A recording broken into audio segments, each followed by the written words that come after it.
Lena, ich brauche deine Hilfe. Klar, was ist los? Ich habe heute 3 Briefe bekommen, alle von verschiedenen Krankenkassen. Und ich verstehe kein Wort. Sanft gesagt, willkommen in Deutschland. Gesetzlich, privat, Beitrag, Familienversicherung, Zusatzbeitrag. Alle sagen, das ist super wichtig, aber niemand erklärt es einfach. Okay, dann machen wir es jetzt einfach. Schritt für Schritt. Wirklich einfach? Versprochen?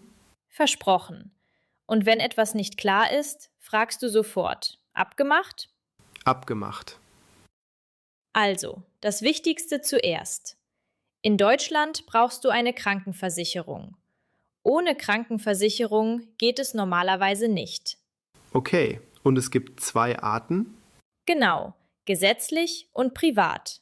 Auf Deutsch gesetzliche Krankenversicherung, kurz GKV, und private Krankenversicherung, kurz PKV.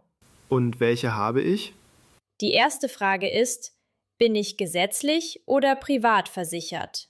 Und für die meisten Leute ist das? Gesetzlich. Die meisten Menschen in Deutschland sind gesetzlich versichert.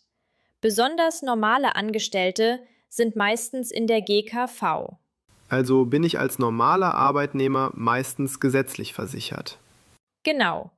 Privat ist nur für bestimmte Gruppen möglich. Zum Beispiel für Selbstständige, Beamte oder Angestellte mit sehr hohem Einkommen. Sehr hohes Einkommen heißt, Für Arbeitnehmer gibt es eine Grenze. Wenn dein Einkommen über dieser Grenze liegt, kannst du dich eventuell privat versichern. Aber das ist eine bewusste Entscheidung, nicht automatisch besser. also nicht einfach, privat ist besser. Genau, nicht so einfach. Die private Versicherung hängt stark vom Tarif ab. Alter, Gesundheit, Leistungen, Familie. Für manche ist sie gut, für andere kann sie später teuer werden. Okay, und wenn ich gesetzlich bin, welche Krankenkasse nehme ich? Welche Krankenkasse passt zu mir? Das ist besser als welche ist die beste? Die Leistungen sind oft ähnlich, aber Service, Zusatzbeitrag und Extras können unterschiedlich sein. AOK, TK, Barmer, DAK, so viele Namen. Genau, du vergleichst Beitrag, Service, Sprache, App, Extras, Erreichbarkeit. Und wenn ich schon eine habe, aber wechseln will? Kann ich die Krankenkasse wechseln? Ja, das geht. Oft nach 12 Monaten. Manchmal auch früher, zum Beispiel, wenn die Krankenkasse den Zusatzbeitrag erhöht. Und das Geld, was zahle ich? Wie hoch ist mein Beitrag? Bei Angestellten hängt der Beitrag vom Bruttogehalt ab. Es gibt den allgemeinen Beitrag und den Zusatzbeitrag. Zusammen sind das ungefähr 17 bis 18%, je nach Krankenkasse. 17 bis 18%? Das klingt viel. Ja, aber wichtig. Bei Angestellten zahlen Arbeitgeber und Arbeitnehmer normalerweise jeweils ungefähr die Hälfte. Also mein Arbeitgeber zahlt einen Teil? Genau. Einen Teil zahlst du, einen Teil zahlt der Arbeitgeber. Und was ist jetzt der große Unterschied zwischen gesetzlich und privat? Was ist der Unterschied zwischen gesetzlich und privat? Kurz gesagt, gesetzlich bedeutet meistens Beitrag nach Einkommen, viele Leistungen direkt über die Karte, Familie oft kostenlos mitversichert. Privat bedeutet meistens eigener Vertrag, Beitrag nach Tarif, Alter und Gesundheit, Rechnungen oft zuerst selbst zahlen, Familie meistens extra. Okay, das war überraschend klar. Ich hab's versprochen. Kurze Zusammenfassung, Jonas. Gesetzlich. Für die meisten Menschen Beitrag nach Einkommen, Arbeitgeber zahlt oft mit, Familie kann oft mitversichert sein. Sehr gut. Privat. Nur für bestimmte Gruppen, eigener Tarif, Familie meist extra, Rechnung oft zuerst selbst zahlen. Perfekt. Jetzt das nächste Thema. Anmelden. Du hast eine Krankenkasse ausgewählt. Jetzt musst du dich anmelden. Du sagst, ich möchte mich bei Ihrer Krankenkasse anmelden. Und sie fragen mich dann nach Unterlagen? Genau.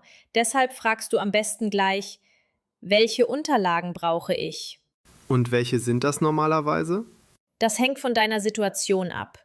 Oft brauchst du deinen Pass oder Personalausweis, deine Adresse, deine Anmeldung oder Meldebestätigung, vielleicht deinen Arbeitsvertrag und deine Steuer-ID, wenn du sie schon hast.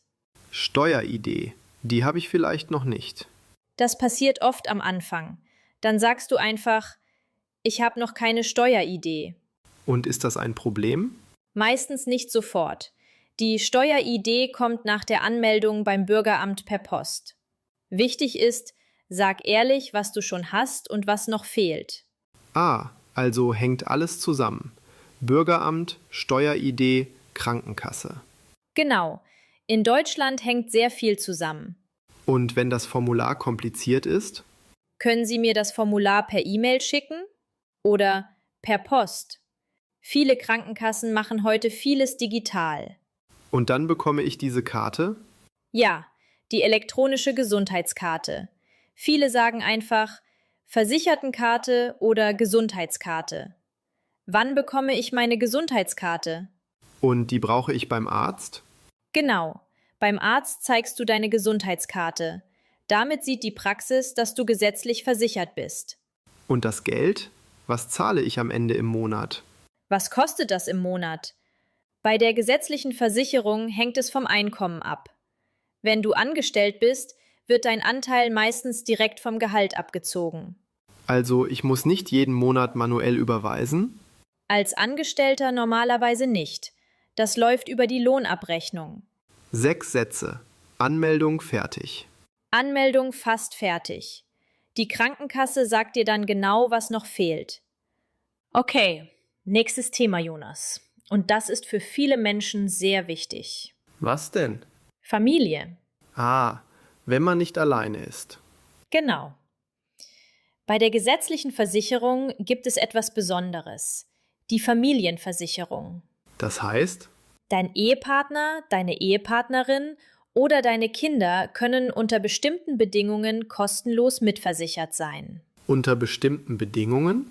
Ja, zum Beispiel, sie wohnen in Deutschland, haben kein oder nur wenig eigenes Einkommen und sind nicht selbstversicherungspflichtig. Die Krankenkasse prüft das. Also sage ich nicht einfach, meine Familie ist mitversichert? Besser ist diese Frage, kann meine Familie mitversichert werden? Und wenn meine Frau keine eigene Versicherung hat? Meine Frau hat keine eigene Versicherung. Oder mein Mann hat keine eigene Versicherung. Dann prüft die Krankenkasse, ob Familienversicherung möglich ist. Und Kinder? Wie melde ich meine Kinder an? Kinder können in der gesetzlichen Versicherung oft kostenlos mitversichert sein. Aber auch hier prüft die Krankenkasse die Familiensituation. Okay, das ist wirklich wichtig. Und, schwierige Frage, was ist, wenn ich meine Arbeit verliere? Was passiert, wenn ich arbeitslos werde? Dann musst du dich schnell bei der Agentur für Arbeit oder beim Jobcenter melden. Wenn du Leistungen bekommst, werden die Beiträge oft übernommen oder direkt geregelt. Wichtig ist, nicht warten, sondern sofort klären. Also nicht einfach Briefe ignorieren. Bitte nicht. Gerade bei Versicherung. Briefe nie ignorieren. Und was ist eine Zusatzversicherung? Brauche ich eine Zusatzversicherung? Was ist das? Eine Extraversicherung für Dinge, die deine normale Versicherung nicht oder nicht komplett bezahlt. Zum Beispiel Zahnersatz, Brille oder Einzelzimmer im Krankenhaus. Und brauche ich die? Nicht unbedingt.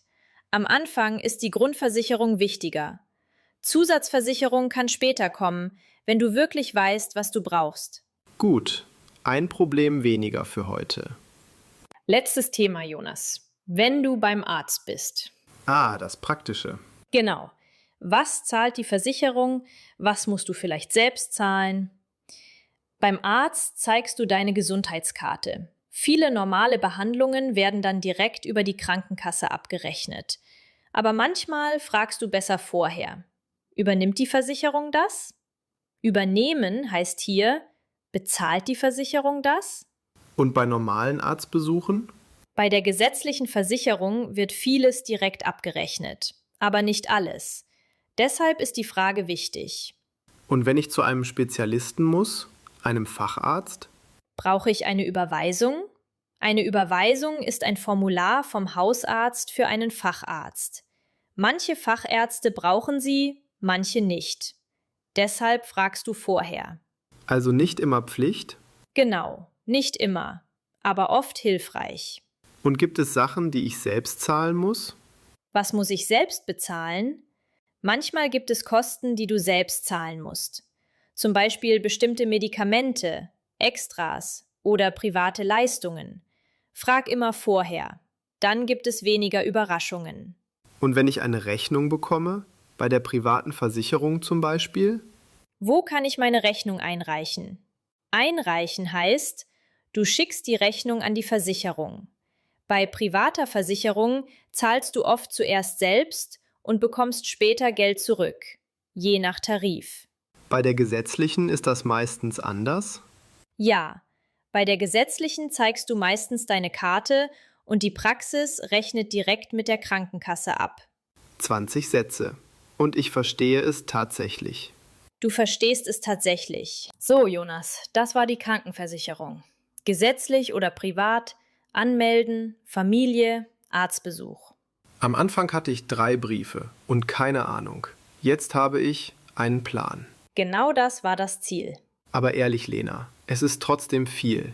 Das stimmt, es ist viel. Aber denk an eine Sache.